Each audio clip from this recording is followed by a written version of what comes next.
ওনার সামান্য একটা বক্তব্যের খণ্ডিতাংশ নিয়ে ওনার উপরে দলীয় যে নোটিশ এসেছে, আমরা সহ ফজলুর রহমানের কথা মতে আমরা উক্ত নোটিশের সবাই দলের সিদ্ধান্তের বাইরে কেউ যাব না।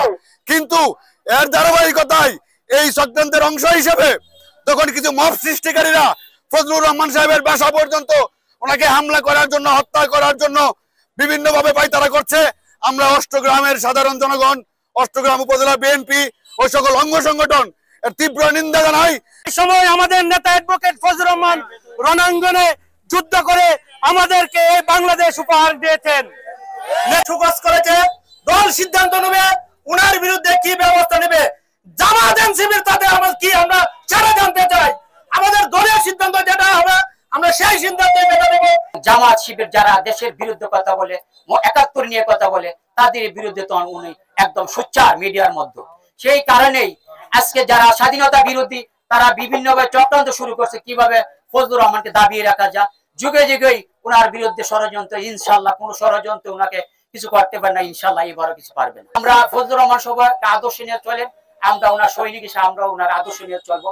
আমরা যখনই উনি ডাক দিবেন, যে কোনো সমস্যা আমরা প্রয়োজনে অস্ত্র মিথ্যা মিটাবার মানুষ ঢাকা পর্যন্ত রাজপথে মিছিল মিটিং করবো। আমি মনে করি ফজলুর রহমান সাহেবের ব্যাপারে আমরা সবাই এক।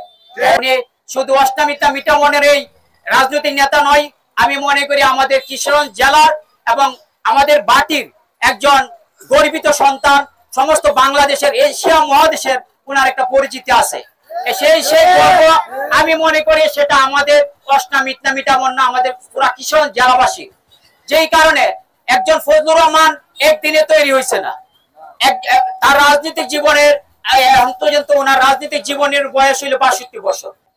এবং ওনার বিরুদ্ধে আজকে যে মব জাস্টিস সৃষ্টি করছে কথিত কিছু এনসিপি এবং জামাতের কিছু লোক। আমার স্পষ্ট বক্তব্য, যদি ওনার বক্তৃতার মধ্যে যদি রাষ্ট্রদ্রোহী বা এরকম কোন ঘটনা ঘটেতে, তাহলে আমাদের দল বাংলাদেশ জাতীয় দল বিএনপি সেটা বেকার মালিক। এবং ওনার বিরুদ্ধে শোকস করছেন, কি কারণে উনি বলছেন জবাব দিবেন। আমার জানা মতে উনি যে বক্তৃতা করছেন সেই বক্তৃতার খণ্ডিত করে কিছু ইউটিউবার বিভিন্ন ভাবে তার মিডিয়ার মাধ্যমে প্রচার করছে উনাকে কিভাবে ছোট করা যায়, খাটো করা যায়। যারা এরকম কাজ করে তাদেরকে আমরা, যদি তারা এখনো সময় আছে, যদি পরিবর্তন ভালো, নাইলে সময় আমরা দাঁত ভাঙা জবাব।